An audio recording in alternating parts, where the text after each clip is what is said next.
첫 번째, 아까 프로이드의 이론은 초심리학이기 때문에 어쩌면 경험으로부터 먼 이론이다고 하는 거죠. 구체적인 인간에 대한 게 아니고 추상화된 사변적인 이론이다. 그 인간 전체를 과학적으로 보려고 하는 태도인데 이건 임상에서 만나는 구체적인 인간을 이해하는 것에는 충분하지 않다고 보아서 자기 이론은 경험에 가까운 이론이라고 이렇게 설명을 하고 있는데요. 그래서 코우시 볼 때는 프로이드의 이론이 초심리학적인 이론 속에 숨겨져 있는 함정을 자기가 설명을 하고 있어요. 여러 가지 편견이 끼어 있다고 하는 얘기인데, 첫 번째 생물학적 원리와 생물학적인 원리가 이 속에 포함되어 있다는 얘기예요. 지금 프로이드의 이론은 생물학과 심리학이 합쳐져 있다고 하는 거죠. 그래서 순수하게 심리학적인 연구가 아니라 생물학적인 요소가 포함되어 있어서 그게 아마 우리가 역동이론이라고 하는 게 이제 가장 대표적인 것이죠. 역동이론에서 가장 이건 몸과 마음이 만나는 접경 지역에 리비도 역동이 발생한다. 뭐 이런 얘기를 설명하고 있는 게 우리의 바디로부터 어떤 우리의 인스팅트라고 하는 것은 궁극적으로는 소스가 바디에 있다. 몸이라는 게 생물학적인 설명이죠. 그래서 심리적인 것을 생물학에서 기원하는 것으로 보고 있기 때문에 생물학과 심리학을 합쳐서 설명하고 있고, 이게 리비도 이론으로 발전하면서 사이코 섹슈얼이라고 하는 게 심리 성적 이론이라는 것도 생물학과 심리학을 함께 가는 이 두 가지가 어떤 바디가 성장하면서 바디의 어느 지역에 성감대가 개발되고 거기에 따라서 심리적으로는 어떤 변화가 일어나는가, 계속해서 생물학을 가지고 심리학을 설명해내려고 하는 이런 부단한 노력이 그 속에 숨겨져 있다는 얘기죠. 그런데 코우시 보기에는 이것은 정신분석학을 세울 그 당시에 과학으로서 잘 입증되어 있었던 다윈의 이론이나 이런 생물학적인 이론을 차용함으로써, 빌려옴으로써 정신분석이 과학이라는 것을 입증받기 위한 시도였지 않겠느냐. 그래서 그 동기는 이해가 되지만 순수한 정신분석을 순수한 심리학으로 가져오지 못하고 생물학에 너무 매여 있는 상황이 됐다고 하는 부분을 지금 지적하고 있고, 그러다 보니까 여기에서는 역동 중심이죠. 역동이라는 게 아까 얘기가 바디에서 발원하는 이 역동, 본능 중심의 이론이 됐다는 얘기예요. 이게 또 하나 중요하게 지적하고 있는 서구의 도덕적인 것, 서구의 가치 기준이 여기 프로이드의 이론 속에 곳곳에 배어 있다는 얘기죠. 그래서 첫 번째 서구의 도덕이나 가치 기준에서 코우시 보는 부분은 어쩌면 정신 건강이 뭘로 보냐면 원초적인 역동 에너지를 통제하고, 그러니까 우리의 본능을 통제하고 그 힘들을, 이 에너지를 일정 방향으로 생산적인 힘으로 배출하는 것이라고 정의했다고 하는 거죠. 그래서 치료의 목표를 어떻게 보느냐면 이 역동을 통제하는 거다. 그러니까 우리가 가지고 있는 어떤 본능적인 힘을 순화시켜서 생산적으로 사회에 걸맞게 만들어내는 것이다 한다면 역동을 순화시키는 것이다, 이런 개념이 됐죠. 그래서 어떤 면에서 사회를 보호하는 이론이죠. 이건 어떤 교육할 때도 사람들이 본능대로 살지 않도록 교육하는 것하고 마찬가지 이론이 되어 있다는 얘기예요. 그래서 역동을 순화하는 것이 정신분석이라고 끌고 간 것이 코우스 볼 때는 고유한 정신분석의 어떤 치료 목표라고 수긍하기 좀 어렵다고 하는 얘기를 하고 있고, 또 하나 서구적인 개념이 들어가 있는 게 이타주의라는 게 엘트루이즘이죠. 남을 위해야 된다. 그리고 자기를 희생한다, 자기를 비워낸다 하는 개념인데, 이게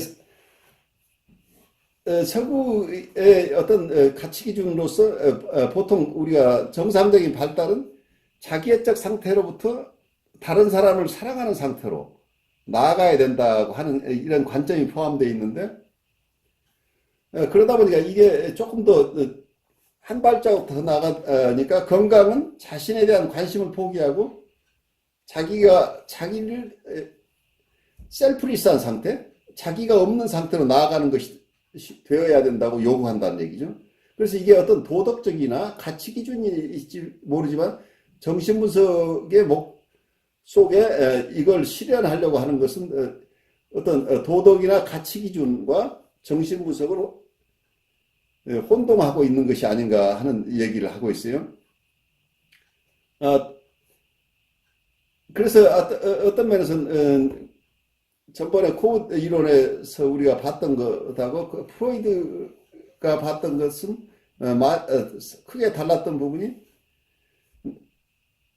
나르시즘 부분에서 자기애를 버려야 자기애하고 그러니까 이고를 사랑하는 것과 대상을 사랑하는 것은 상반된다고 봤던 거죠. 자기를 사랑하려면 자기를 사랑하면 대상을 사랑할 수 없다 하는 개념이 프로이드 개념이라는 얘기죠. 그런데 코우시 볼 때는 이 자기애는 고유한 발달 라인이 있어서 자기애가 건강하게 자기애를 발달시키는 것은 대상을 사랑하는데 지장이 되는 게 아니라 대상을 잘 사랑할 수 있도록 하기 위해서는 자기를 사랑해야 된다고 하는 개념들이 이런 큰 개념의 차이가 나오는 게 밑바닥에 깔려 있는 게 서구의 가치 기준을 프로이드가 그대로 가져와서 이론화했다고 지금 고우시 주장하는 부분입니다. 또 하나는 굉장히 독립이나 인디펜던스를 강조하는 이론들이죠. 그래서 아마 발달 이론 속에서 여러분들이 마가렛 말러 개념도 똑같은 거죠. 분리 개별화 시켜서 인격이 독립되는 것이 굉장히 중요하다. 그래서 그 부분이 독립이라는 게 중요하지만 정말 독립만이 우리가 목표인가 하는 질문을 던질 수 있겠죠. 어떤 면에서는 동양적인 속에서는 우리는 분리라는 개념보다는 함께 사는 것을 더 중요시하기도 하죠. 그런데 정말 분리 개별화되는 것만이 성숙의 표지인가 하는 질문을 던져줄 수 있겠죠. 그래서 같은 정신분석가 중에도 여러분이 공부한 페어벤 같으면 어떻게 얘기를 하냐면 유아적인 디펜던스, 그러니까 유아적인 의존성으로부터 중간 단계를 거쳐서 성숙한 머추어 디펜던시로 간다고 자기 이론을 설명을 해요. 그러니까 성숙한 의존 관계라는. 그래서 여기서 인디펜던스라는 개념을 그렇게 강조하지 않는데 지금 프로이드 경우에는 그 인디펜던스 중심으로 이론 구성을 하고 있다고 보는 것은 아마 여러분들이 이해할 거예요. 그래서 서구의 개념에서 독립성을 강조하는 것은 충분히 이해할 수가 있는데 독립 이후에 서로 협조하고 서로 인격적으로 존중하는 관계까지 커버해야 되는데 그 부분이 결핍되어 있는 부분이 있어 보이는데 코웃이 지금 지적하고 있는 부분이죠. 아까 얘기한 페어벤 경우에도 성숙한 상태는 독립이 아니라 뮤추얼 디펜던스라는 같이 의존하는 관계다. 그러니까 이때는 성숙한 인격끼리 상호 의지하면서 살아가는 것이다. 이게 어쩌면 인간의 성숙한 모습일 수 있지 않겠느냐 하는 것을 우리가 생각할 수 있겠죠. 우리가 사람인 자 자체가 두 사람이 기대어 있는 모습으로 동양에서 사람인 자를 만들어내고 있죠.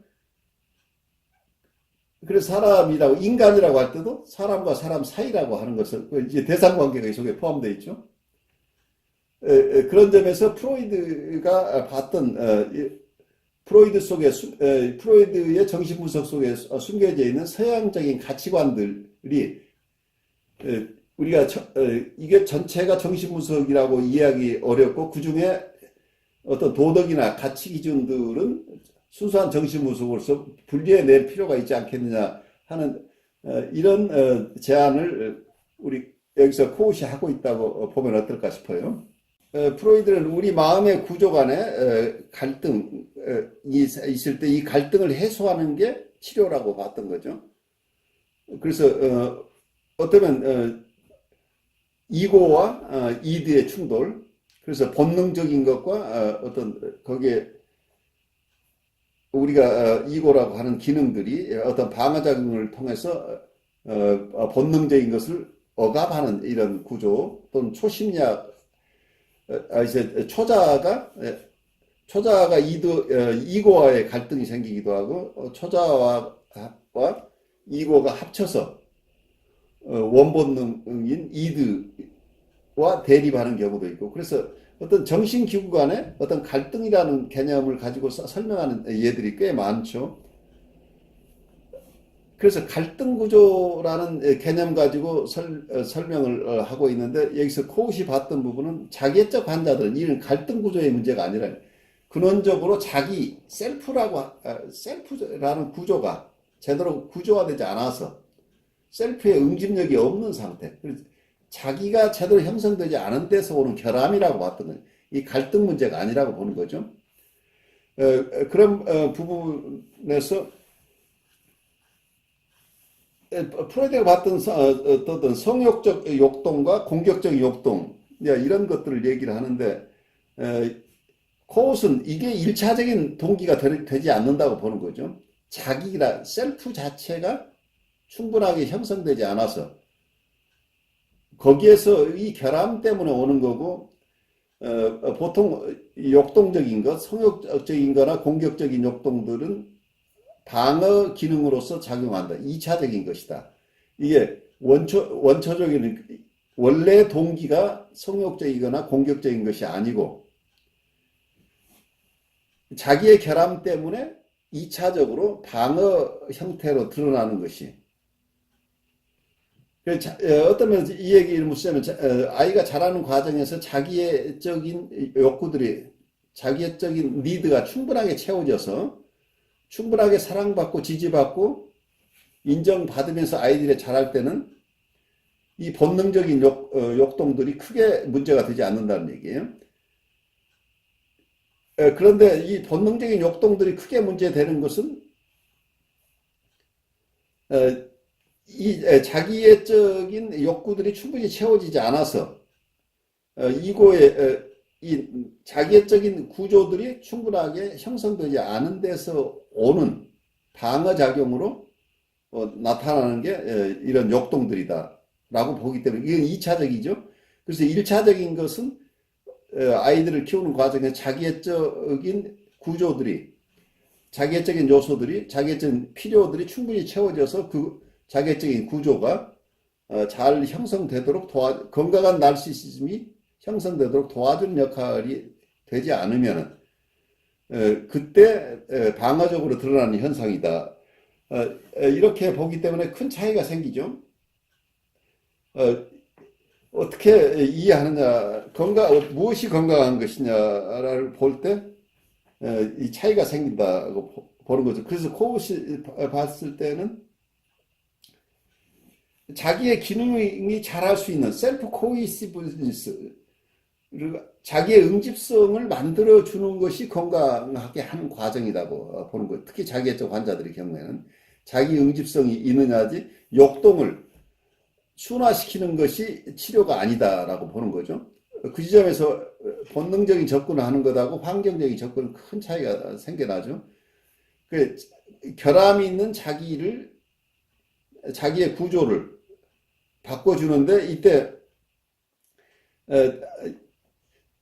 초기에 어떤 트라우마가 있으면 1차적인 결함이 있다고 보는 거죠.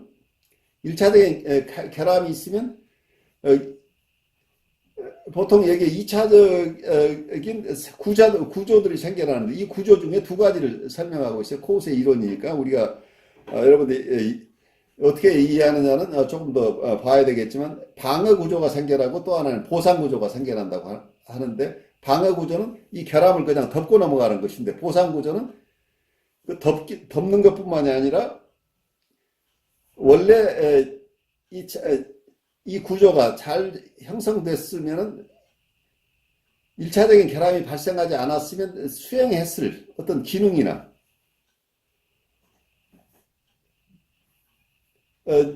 역할들이 충분하게 이 자기가 가지고 있는 기능들이 기능과 재능이 기능과 재능이라는 용어를 표현하고 있는데 탤런트나 스킬이나 이제 이런 개념인데 그러니까 사람 구실을 제대로 할 수 있으면 과거에 어떤 장애가 자기 구조 속에 있는 그 장애들이 꼭 완치되지 않더라도 그것을 완전히 회복하지 않더라도 보상 구조가 있으면 그 사람은 건강하게 살아갈 수 있다고 보는 거예요. 이제 그 지점에서 고전적인 정신분석가들은 우리의 갈등 구조를 완전하게 해소해서 레서루션 오브 컨플릭이 일어나야 된다고 봤던 완전한 분석이 일어나야 된다고 하는 이런 이론들과는 큰 차이가 있죠. 우선 기능이나 재능이 충분히 잘 이 사람에게 과거에 제대로 사용하지 못했던 기능이나 재능이 잘 활용될 수 있을 만큼 된다면 치료를 이게 보상구조라고 할지라도 원래의 결함이 아직 완전하게 복구되지 않더라도 이 보상구조를 통해서 이분이 가진 재능이나 기능이 충분히 발휘될 수 있다고 한다면은 이분은 건강해진 거라고 보는 관점에서 과거의 이론과 차이가 있다고 지금 설명하고 있습니다.